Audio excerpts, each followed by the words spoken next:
Hello children, myself Epinpit Kaur. So as you all know, we are going on our chapter 1 from the class 7th NCRT science textbook, and I hope you all understood it very well. And if anyone arises any type of doubt, you can comment in the comment box. I will clear it in the next part of this chapters.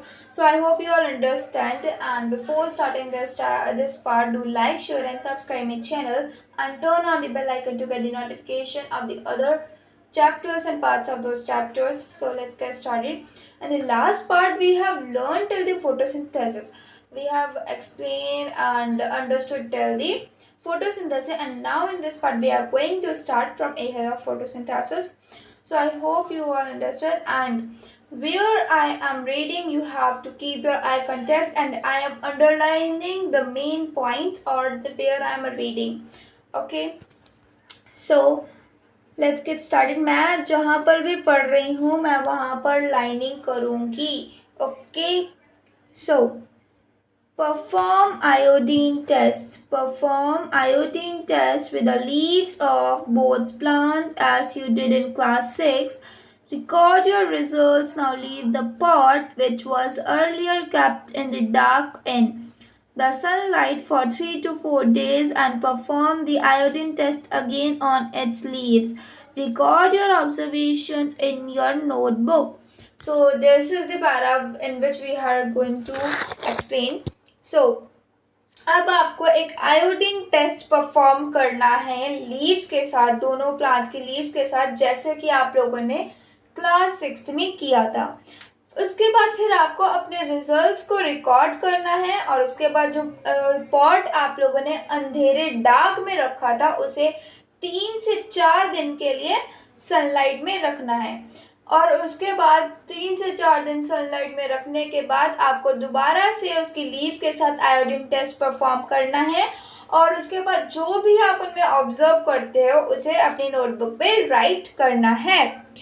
Okay, now the leaves other than green also have chlorophyll. The large amount of red, brown and other pigments mask the green color. Photosynthesis takes place in these leaves.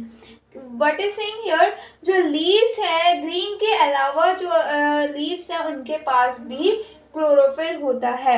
जो भी large amount of किसी भी में large amount of red, brown या फिर कोई भी pigment है उसके पास भी ग्रीन कलर हो सकता है. एंड फोटोसिंथेसिस उनमें भी टेक प्लेस, मतलब कि फोटोसिंथेसिस प्रोसेस उन प्लांट्स में भी होती है. You often see slimy green patches in ponds or stagnant water bodies. These are generally formed by the growth of organism called algae. This is the important. Can you guess why algae are green in color? They contain chlorophyll which gives them the green color. Algae can also prepare their own food by photosynthesis. So आप लोगों ने देखा होगा कि slimy green patches Pond's में होते हैं, stagnant water bodies होती हैं. ये जो जनरली जो है एक ऑर्गेनिज्म के ग्रोथ के कारण होती है. जो ग्रीन पैचेस होते हैं पॉन्ड्स में, स्लिमी देखा होगा, या फिर आप लोगों ने कोई भी स्टैग्नेंट वाटर बॉडीज देखेंगे, वो एक ऑर्गेनिज्म की ग्रोथ के कारण होते हैं जिसका नेम है एल्गी. आप क्या गैस कर सकते हो एल्गी ग्रीन कलर में क्या होती है, ग्रीन कलर में क्यों होती है? उसके पास क्लोरोफिल होता है. उस एल्गी के पास भी क्लोरोफिल होता है जो कि उसे ग्रीन कलर देता है. एल्गी ग्रीन कलर में क्यों होती है? क्योंकि उसके पास क्लोरोफिल होता है जो उसे ग्रीन कलर देता है. एल्गी जो है वो अपना खाना खुद भी बना सकती है. किस प्रोसेस से? फोटोसिंथेसिस. एल्गी जो है अपना खाना खुद प्रिपेयर कर सकती है. किसकी मदद से? Photosynthesis. Now synthesise of plant food other than carbohydrates. You have just learned that plants synthesize carbohydrates through the process of photosynthesis. आप लोगों ने पढ़ा होगा कि जो प्लांट्स को जो है कार्बोहाइड्रेट्स सिंथेसाइज प्रिपेयर करते हैं. किस प्रोसेस से? फोटोसिंथेसिस प्रोसेस से जो है प्लांट्स जो है कार्बोहाइड्रेट्स सिंथेसाइज करते हैं. Now carbohydrates are made of carbon, hydrogen and oxygen. These are used to synthesize other components of food such as proteins and fats. But proteins are nitrogenous substances which contain nitrogen. From where do the plants obtain nitrogen? Carbohydrates जो हैं वो carbon, hydrogen and oxygen से बने होते हैं. Carbohydrates जो हैं वो कार्बन, हाइड्रोजन और ऑक्सीजन से बने होते हैं और ये जो है फूड के अदर कंपोनेंट्स को सिंथेसाइज करने में यूज करते हैं, जैसे कि proteins and fats.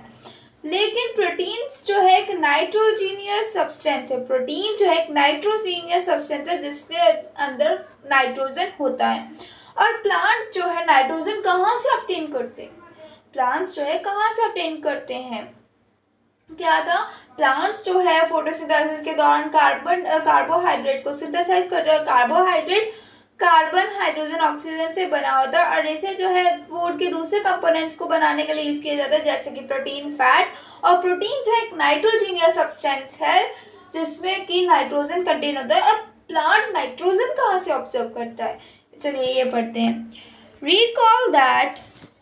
Recall that nitrogen is present in abundance in gaseous form in the air. However, the plants cannot absorb nitrogen in this form. Soil has certain bacteria that convert gaseous nitrogen into usable form and release it into the soil. Okay. So अब आपको जो है nitrogen जो nitrogen होती है वो air में एक गैसियस फॉर्म में प्रेजेंट होती है.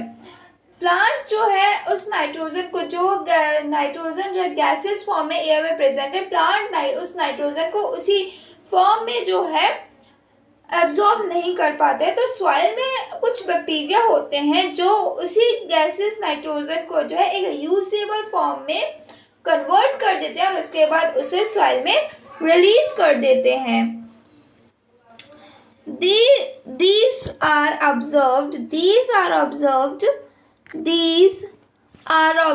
by the plants along with water. Also, you might have seen farmer adding fertilizers rich in nitrogen to the soil. अब ये जो होता है ये ऑब्जर्व किया जाता है, ये उन प्लांट्स के में ऑब्जर्व किया गया है जो कि पानी में होते हैं. ऑल्सो अब आप लोगों ने ये भी देखा होगा कि फार्मर्स जो है सॉइल में जो फर्टिलाइजर्स ऐड कर रहे हैं जिसमें नाइट्रोजन की मात्रा इतनी ज़्यादा होती है, नाइट्रोजन की मात्रा जिनमें बहुत ज़्यादा होती है, तो फार्मर्स जो है उसमें फर्टिलाइजर्स ऐड करते हैं. In this way the plants fulfil their requirements of nitrogen along with the other constituents. Plants can then synthesize protein and vitamins. So इस तरीके से जो प्लांट्स है अपने रिक्वायरमेंट्स नाइट्रोजन के जो भी उसे नाइट्रोजन जितने भी चाहिए उसके रिक्वायरमेंट्स जो है अदर दूसरे कॉन्स्टिट्यूएंट्स की मदद से फुलफिल कर रहा है. और प्लांट जो है उसके बाद वो जो है प्रोटीन्स और विटामिन्स को सिंथेसाइज कर सकता है. सो आई होप कि आप सबको ये समझ आ गया होगा. एंड अगर आपको इसमें कोई भी डाउट होता है इस पैरा में तो आप कमेंट कर सकते हो. I will explain you. So now other modes of nutrition in plants.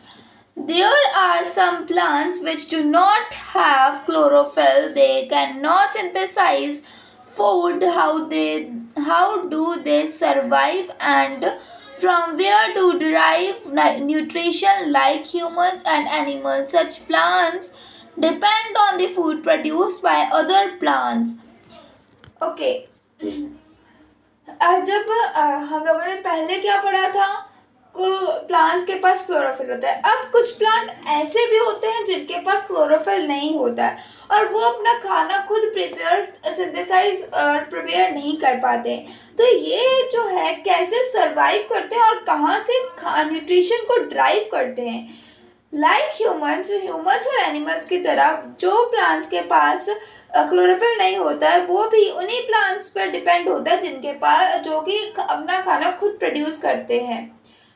They use heterotrophic mode of nutrition. Look at figure 1.5. Do you see a yellow wiry branched structure? So figure 1.5 देखिए, this is a cuscuta amarbel on host plant. सो वो जो है, ये वो जो plant है वो heterotrophic mode of nutrition use करते हैं। अब आप लोगों ने फिगर 1.5 देखा, क्या आपने एक वायरी ब्रांच स्ट्रक्चर देखा जो कि स्टेम और ब्रांचेस, एक ट्री के स्टेम और ब्रांचेस के अराउंड ट्विनिंग था। Now this is a plant called कस्कटा, it does not have chlorophyll. ये वो प्लांट है जिसे कस्कटा कहते हैं और इसके पास क्लोरोफिल नहीं होता है। It takes it takes ready-made food. It takes ready-made food from the plant on which it is climbing. The plant on which it climbs is called the host since it deprives the host of valuable nutrients. अब ये जो है एक ready लेता है plants पे, ये plant से जो कस्कटा है वो जो है वो एक प्लांट से रेडीमेड फूड लेता है जिस पर वो क्लाइंब किया हुआ है। द प्लांट जिस पर वो क्लाइंब किया हुआ है उसे होस्ट कहते हैं। Since it deprives the host of valuable nutrients, Cuscuta is called the parasite. Cuscuta को क्या कहते हैं? Parasite. Are we and other animals also a kind of parasites. You should think about it and discuss with your teacher. अब कस्कटा parasite है क्योंकि वो दूसरे plant पे डिपेंड है खाने के लिए, उसके पास भी क्लोरोफिल नहीं होता है, उस पर क्लाइंब किया हुआ उसी से खाना लेता है, रेडीमेड फूड लेता है। अब अगर कस्कटा पैरासाइट है तो क्या हम और ये दूसरे जानवर जो हैं वो भी एक पैरासाइट है? वो दूसरे एनिमल्स वो भी क्या पैरासाइट है? अब इसके बारे आप सोचिए और अपने टीचर्स के साथ डिस्कस करिए। हैव यू सीन और heard of plants that can eat animals? अब आप लोगों ने कहीं सुना है कि जो कुछ प्लांट्स के बारे में सुना है जो कि एनिमल्स को खाते हैं, there are a few plants which can trap insects and digest them. Is it not amazing? Such plants may be green or of some other color. Look at the plant in figure 1.6. A pitcher-like or jug-like structure is the modified part of leaf. The apex of leaf forms a lid which can open and close the mouth of the pitcher. So, अब आप figure 1.6 दे सकते हैं, इसमें picture एक जग like structure है। Okay, सो क्या आपने कभी ऐसे प्लांट्स के बारे में सुना है जो कि एनिमल्स को खा जाता है, एनिमल्स को खा सकते हैं? अब यहाँ पे कुछ ऐसे प्लांट्स भी हैं जो कि इंसेक्ट्स को ट्रैप कर लेते हैं और उसे डाइजेस्ट कर जाते हैं। Is it not amazing? ये अमेजिंग नहीं है क्या? Such plants may be green or of some other color. ऐसे plants green भी हो सकते हैं और कई और colors के भी हो सकते हैं। Look at the plant in figure 1.16. The plant-like or jug-like structure is modified part of leaf. अब आप फिगर 1.6 में देखिए जहाँ पे पिक्चर लाइक या फिर जग लाइक स्ट्रक्चर है जो कि लीफ का एक मॉडिफाइड पार्ट है। The apex of the leaf forms a lid. जो लीफ की एपेक्स होती है वो एक लिड बना देती है which can open and close the mouth of the pitcher, जो कि पिक्चर के माउथ को ओपन भी करता है और क्लोज भी करता है। Inside the pitcher there are, अब पिक्चर के अंदर जो होते हैं there are hairs which are directed downwards when, अब पिक्चर के अंदर हेयर्स होते हैं जो कि नीचे को होते हैं। When an insect lands in the picture, the lid closes and the trapped insect gets entangled into the hair. The lid closes and the insect is trapped. The insect is digested by the digestive juices secreted in the picture and its nutrients are absorbed. Such insect-eating plants are called insectivorous plants. अब जब insect जो है picture पर आकर बैठ जाता है तो उसकी जो लिड एपेक्स होती है, लिड लाइक स्ट्रक्चर होता है, वो एक लिड की तरह काम करती है, तो वो बंद हो जाती है और इंसेक्ट ट्रैप हो जाता है। और उसके बाद वो जो है जो इंसेक्ट ट्रैप हो गया वो हेयर में इंटेंगल्ड हो जाता है और जो लेड होती है वो बंद हो जाती है और इंसेक्ट जो है ट्रैप हो जाता है। उसके बाद जो इंसेक्ट है वो डाइजेस्ट हो जाता है, किसकी मदद से, जो डाइजेस्टेड जूसेस पिक्चर के द्वारा सिक्रेट किए जा रहे हैं उसकी मदद से वो इंसेक्ट जो है डाइजेस्ट हो जाता है और उसके न्यूट्रिएंट्स जो है अब्जॉर्ब कर लिए जाते हैं। ऐसे इंसेक्ट ईटिंग प्लांट्स को हम इंसेक्टिवोरस प्लांट कहते हैं और इस प्लांट का नेम है pitcher plant. Okay, is it possible that such plants do not get all the required nutrients from the soil in which they grow? क्या ये पॉसिबल है कि ऐसे प्लांट्स जो है सारे जितने भी उनको न्यूट्रिएंट्स रिक्वायर्ड होते हैं वो सॉइल से नहीं ले पाते जिसमें वो ग्रो करते हैं? क्या ये पॉसिबल है? Now saprotrophs, you might have seen packets of mushrooms, salt and vegetable. अब आप लोगों ने पैकेट्स देखे होंगे मशरूम्स के जो कि वेजिटेबल्स में सोल्ड होते हैं, मार्केट में वेजिटेबल्स में सोल्ड होते हैं। You may have seen fluffy umbrella-like patches growing in moist soils or on rotting wood during the rainy season. Figure 1.17. Let us find out what type of nutrients they need to survive and from where they get them. अब जो है आप लोगों ने ये भी देखा होगा कि फ्लफी अम्ब्रेला लाइक पैचेस होते हैं जो कि मॉइस्ट सॉइल पे ग्रो करते हैं और या फिर रोटिंग वुड पर ग्रो करते हैं रेनिंग सीजन के दौरान। फिगर 1.7 में आप देख सकते हो नीचे। लेट अस फाइंड, अब हम फाइंड करते हैं क्या व्हाट टाइप ऑफ न्यूट्रिएंट्स उन्हें चाहिए, किस प्रकार का न्यूट्रिएंट उन्हें चाहिए होता है सर्वाइव करने के लिए और वो कहाँ से, और वैसा न्यूट्रिएंट जो है उन्हें कहाँ से मिलता है। ओके, फिगर 1.7 आप देख सकते हो। Now activity 1.2 is here. You can read it by yourself. अब आपको ये एक्टिविटी खुद से पढ़नी है और अगर आपको इस एक्टिविटी में कोई डाउट होता है तो आप मुझसे पूछ सकते हैं कमेंट करके। आप कमेंट कर दीजिए, मैं आपको नेक्स्ट पार्ट में बता दूंगी। So now these organisms are called fungi. ऐसे ऑर्गेनिज्म को क्या कहते हैं? Fungi. They have a different mode of nutrition, they absorb the nutrients from the bread. This mode of nutrition in which organism take in nutrients from dead and decaying matter is called saprotrophic nutrition.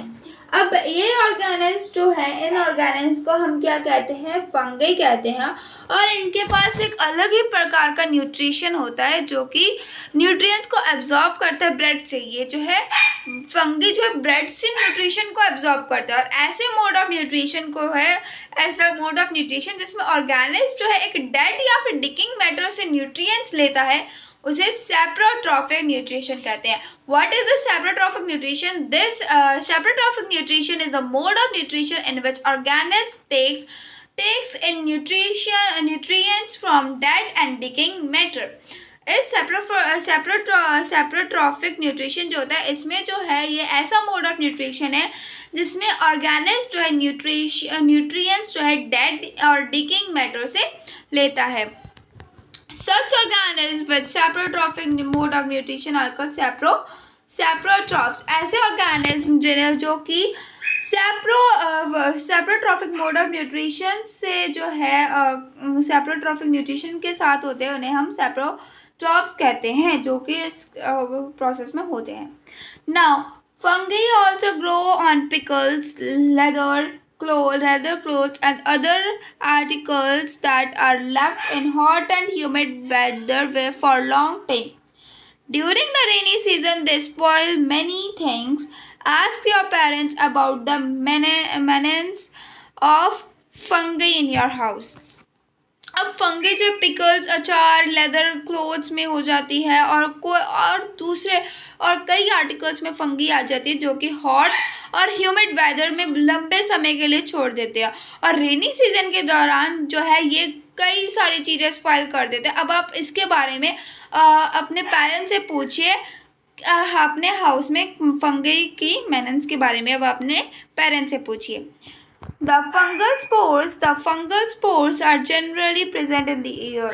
जो fungal spores होते हैं वो जो है generally air में present होते हैं। When they land on, जब वो लैंड करते हैं वेट एंड वार्म थिंग्स में, जब वो वर्ट या फिर वो गीली या फिर वार्म थिंग्स में वो लैंड करते, दे जर्मिनेट एंड ग्रो, और वो जर्मिनेट हो जाते हैं, उसके बाद वो ग्रो कर जाते हैं. Now can you figure out how we can protect our things from getting spoiled. अब क्या आप ये बता सकते हो कि कैसे हम लोग अपनी चीज़ों को स्पॉइल होने से प्रोटेक्ट कर सकते हैं. Some organisms live together and share both shelter and nutrients.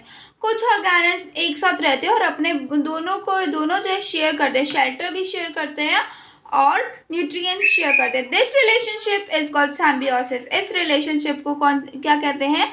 सैम्बियोसिस. For example, certain fungi live inside the root of plants. कुछ फंगी जो है रूट ऑफ प्लांट्स के अंदर रहती हैं. The plant provide nutrients to fungus and in return the fungus provide water and certain nutrients.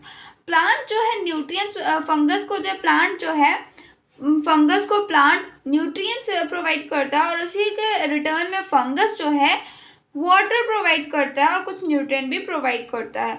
In organism called lichens, a chlorophyll containing partner which is an alga and a fungus live together. In organism जैसे कि लिचेंस, ये chlorophyll containing partner होते हैं जिसमें जो है एक alga और फंगस जो है एक साथ रहते हैं. इसमें एल्गी और फंगस जो है एक साथ रहते हैं. The fungus provides shelter, water and minerals to the alga. जो फंगस है वो शेल्टर, वाटर और मिनरल्स एल्गा को प्रोवाइड करती है और इसी के रिटर्न में एल्गा जो है prepare and provides food to the fungus. वो फूड को प्रिपेयर करेगा और फंगस को प्रोवाइड करेगा. So I hope you all understand what we have learned in this chapter and from the how nutrients are replenished in the soil. We will start this topic from the next part. So I hope you all understood this part, and if anyone arises in the comment box, I will clear it in the next part of this chapter. So I hope you all understand. Do like, share and subscribe. Bye guys.